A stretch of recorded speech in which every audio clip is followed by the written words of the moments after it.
বিসমিল্লাহির রহমানির রহিম। প্রিয় দেশবাসী, আসসালামু আলাইকুম। অসভ্যতার একটা সীমা থাকে, গুন্ডামি সন্ত্রাসীর একটা সীমা থাকে, এরা সীমা ছাড়িয়ে গেছে। কাজে এখন আমাদের সকল নেতাকর্মী সবাইকে রুখে দাঁড়াতে হবে। 2024 সালের 7 জুলাই থেকে ছাত্ররা আন্দোলন শুরু করে কোটা কিন্তু ছিল না, আমি বাতিল করে দিয়েছিলাম। অথচ সেই কোটা আন্দোলন আবার তারা শুরু করে, তাদের সাথে আলোচনা হয়, তাদের সব দাবি মেনে নেওয়া হয়। কিন্তু দুর্ভাগ্যের বিষয় যে একটা জিনিস আমি দেশবাসীকে বলবো একটু লক্ষ্য করতে, 7 জুলাই থেকে 14 জুলাই পর্যন্ত যখন ছাত্রছাত্রীরা আন্দোলন করে, সেই সময় তো আওয়ামী লীগ সরকার তাদের বিরুদ্ধে কোনো রকম ব্যবস্থা করেনি। তখন কি কেউ টিয়ার গ্যাসের শেল মেরেছিল, সাউন্ড গ্রেনেড মেরেছিল, লাঠিপেটা করেছিল? কিচ্ছু করেনি। তারাও আন্দোলন করছিল, পুলিশও তাদের পাহারা দিচ্ছিল, আমরাও তাদের সহযোগিতা করছিলাম।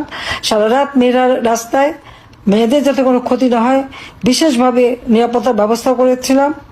কিন্তু 15 জুলাই থেকে তারা যে হত্যাকাণ্ড শুরু করলো, পিটিয়ে পিটিয়ে পুলিশ হত্যা করা, পুলিশ বাড়িতে আগুন দেওয়া, লাশ ঝুলিয়ে রাখা, আওয়ামী লীগ এবং পুলিশের লাশ ঝুলিয়ে রাখা, এবং সে কি বিভৎসভাবে এই সমস্ত হত্যাকাণ্ডগুলি ঘটিয়েছে। একবার চিন্তা করে দেখুন তো, একবার ছবিগুলিতে তাকান তো, এটা কাদের কাজ? সম্পূর্ণ জঙ্গিদের কাজ শুরু করে দেয় তারা। মেট্রো রেলে আগুন, এক্সপ্রেসওয়েতে আগুন, ফ্লাইওভারে আগুন, হানি ফ্লাইওভারে আগুন, এবং একটার পর একটা বিভিন্ন প্রতিষ্ঠানে অগ্নিসংযোগ করা, চাপাতি, চাইনিজ কুড়াল, লাঠিসোঁটা, এইগুলি নিয়ে সব জায়গায় মব জাস্টিসের নামে ইউনূসের যে জঙ্গি বাহিনী, এই জঙ্গি বাহিনী সমানে তাণ্ডব চালাতে থাকে। চিফ জাস্টিস থেকে শুরু করে নির্বাচন কমিশন, মানবাধিকার কমিশন, পাবলিক সার্ভিস কমিশন, কেউই তো রেহাই পায়নি। সমস্ত জায়গায় এই সন্ত্রাসী গুন্ডামি এবং অস্ত্রধারীদের কি মব জাস্টিস। এখানে মব জাস্টিস কোথায়?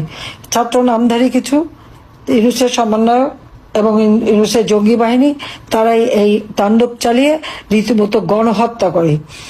আজকে যদি আমি প্রশ্ন করি যে ইউনূস যে ক্ষমতায় এসেছে, সেটা তো সে নিজেই বলেছে এই আন্দোলনের কোনো লিডার ছিল না, কিছু ছিল না।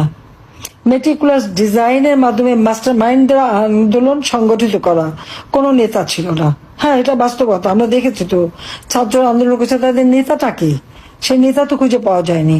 নেতা পাওয়া গেল ডক্টর ইউনূসকে, যেটা সে নিজেই স্বীকার করলো সেপ্টেম্বর মাসে আমেরিকায় বিল ক্লিন্টন ফাউন্ডেশনের একটা অনুষ্ঠানে বলেই ফেললো যে ইনি এই ষড়যন্ত্রটা সে নিজে করেছে, তার মেটিকুলাসলি ডিজাইনড এবং মাস্টার মাইন্ড, এবং মাস্টার মাইন্ডকে সেখানে ডেকে পরিচয় করে দিলেই মানুষের কাছে স্পষ্ট হলো যে এটা ইউনূস তার ক্ষমতার লোভে এই কাণ্ডটা ঘটেছে। কিন্তু আসল কাহিনী বের হলো এখন।